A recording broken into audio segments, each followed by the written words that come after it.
New Banlist dropped, let's talk about it. Newly banned are Cyberstein, Super Heavy Samurai Scarecrow, Diablosis the Mind Hacker, Appointer of the Red Lotus, and Branded Expulsion.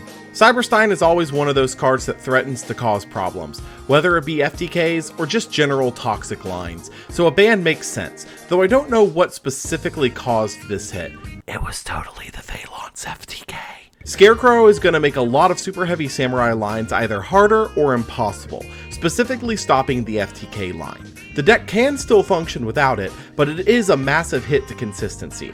Diablosis is a massive hit to Kashtira, specifically in their ability to fully lock up a board on turn 1, which is excellent. Kashtira can absolutely still play without the board lockup, and even with the other hits to the deck on the list, I still expect it to be a big player in the meta.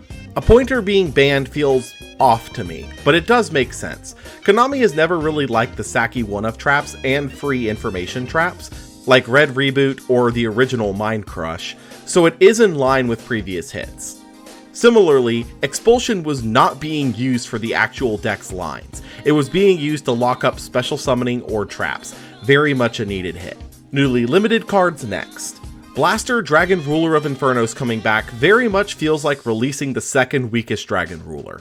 I feel it can be used in some upcoming fire decks, but only time will tell on that one. Mathmech Circular has been a long time coming, being a full combo line to OTK on its own, and searchable with any 2 level 4s. Limiting it won't kill the engine because of this, but limiting it does make it way more interruptible. Psyframe Gear Gamma to 1 should realistically kill its use as a hand trap outside of decks using Lambda, as doing a 1-1 split with a brick is too unrealistic without it being searchable. Denglong, First of the Yang Zing, has been at 1 in the OCG and Master Duel for a while now, and it hasn't done anything there, so I don't expect it to do anything here. Kashtira Arise Heart is a massive hit to the long game of Kashtira, but it does not kill the deck outright. More likely, we'll see Kashtira shift from an aggro mid-range split that it has been using to a far more aggro-focused line with these hits, as it can no longer afford to play the long game.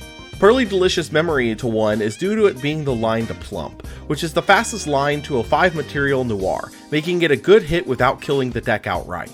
Lastly, Naturia's Sacred Tree is by far the most important piece of the Naturia line due to its non-once per turn search, so limiting it to once per game effectively is a necessary hit to the engine's versatility. As a note though, you can still use it multiple times in a game if you're playing the Ishizu cards, but a lot of people aren't. On to the semis. Herald of the Orange Light to 2 is eliciting on the Ishizu tier hits due to the deck being completely non-existent in the meta anymore. It won't change much for most decks. Kashtira Unicorn is one of the best starters for the deck, so dropping it by a copy will lower its consistency a good amount, but it is still searchable, so it's not that bad. Lightning Storm to 2 feels a little weird, but I guess it is a versatile board breaker, so I guess it makes sense, though I don't understand why now specifically. Runic Fountain to 2 makes perfect sense for the deck, being effectively a soft once per turn draw 3, making it an ideal hit.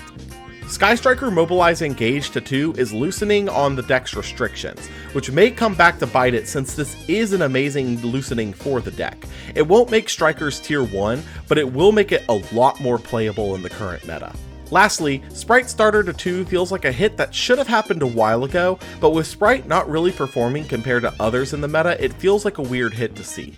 Lastly, for the Unlimited, all of these are just cleanups for non-relevant hits, being Steam the Cloak, Gen X Ally Birdman, Samsara Lotus, Spiral Quick Fix, Lyralisk Recital Starling, Draco Faceoff, and Sky Striker Mech Modules Multi-Roll. As for impact, I really do feel like the meta is going to be relatively the same all around, but Kashtira will be a little bit more beatable now. All in all, a ban list that moves around a lot, but won't change much overall. So Vanquish Soul anyone?